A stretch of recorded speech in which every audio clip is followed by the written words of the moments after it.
It all started like so many chilling stories do, with an ordinary day and an ordinary person hiding the darkest of secrets. Imagine this. You're browsing online, looking for a job to make ends meet. You stumble upon an ad that seems almost too good to be true. A farm job with free housing posted by a church-going older man. What could possibly go wrong? Welcome to my channel. If you enjoy deep dives into true crime and stories that just might save a life, stick around. Before we begin, have you ever wondered how someone can appear so normal, yet carry the mind of a predator? Richard Beasley was a name few had heard before the horror unfolded. Outwardly, he was a humble preacher, working with local ministries and mentoring young men in Akron, Ohio. But beneath that facade was a manipulator who would orchestrate a deadly trap.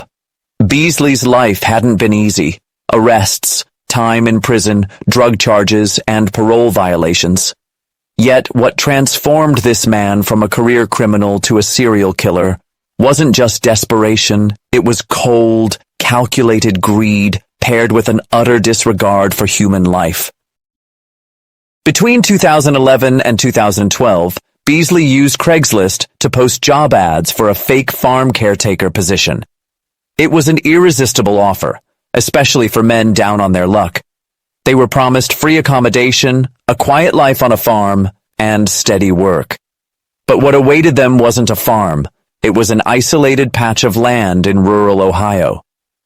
As each victim arrived, believing they were stepping into a new chapter of their lives, Beasley and his teenage accomplice, Brogan Rafferty, ambushed them in cold blood. Victim after victim, Beasley lured them in, shot them, and buried them in shallow graves. His method was methodical, charming them with religious talks, convincing them he was trustworthy, and then striking without remorse. Some bodies were left where they fell, while others were carefully hidden beneath layers of dirt and leaves. One survivor, Scott Davis, managed to escape despite being shot, and later became the key witness in unraveling the entire case. Beasley's motive was chillingly simple: robbing his victims. These were not high-profile targets. They were men seeking a fresh start, living on the fringes of society. Beasley knew exactly who to prey on, people who wouldn't be missed right away. The most terrifying part? The online ad sat there for weeks, possibly months, unnoticed, while unsuspecting job seekers continued to respond. This wasn't just a predator on the streets. This was someone using the digital world as his hunting ground. Eventually, through Davis's testimony and careful police work, Beasley and Rafferty were apprehended.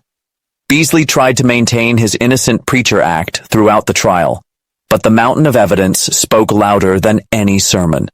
In 2013, Beasley was sentenced to death. His accomplice, Rafferty, too young for the death penalty, received life in prison without parole. So, what about the question I asked earlier? How does someone hide such darkness behind a mask of normalcy? The answer, sadly, is they often know exactly what mask to wear. Now, here's where we shift from the horror of the crime to what you can take away. Beasley's case is a brutal reminder that danger doesn't always come from dark alleyways or sketchy strangers. It can come disguised as a friendly face, a job opportunity, or a chance at a better life. So how can you protect yourself in a world where even the most innocent-looking ad could be a trap? Let's break it down. First, always verify online job postings. If you see an ad offering a high reward for little work or accommodation that sounds too generous, dig deeper. Check the company or individual behind the ad.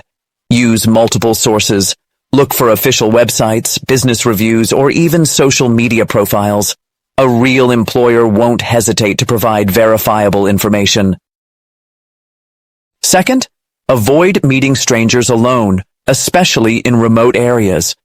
Beasley lured victims to isolated farmland, far from help. Make it a rule to meet in well-lit public locations, coffee shops, libraries, or even police stations that offer safe transaction zones for online sales or meetings. If someone refuses or insists on a secluded area, that's a major red flag.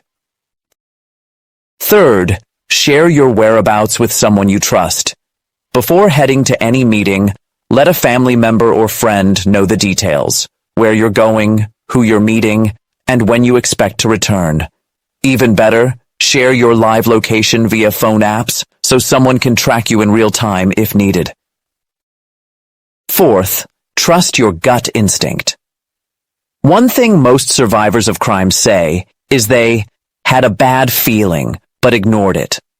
If something feels off, whether it's a person's behavior, inconsistencies in their story, or just a subtle sense of discomfort, don't dismiss it.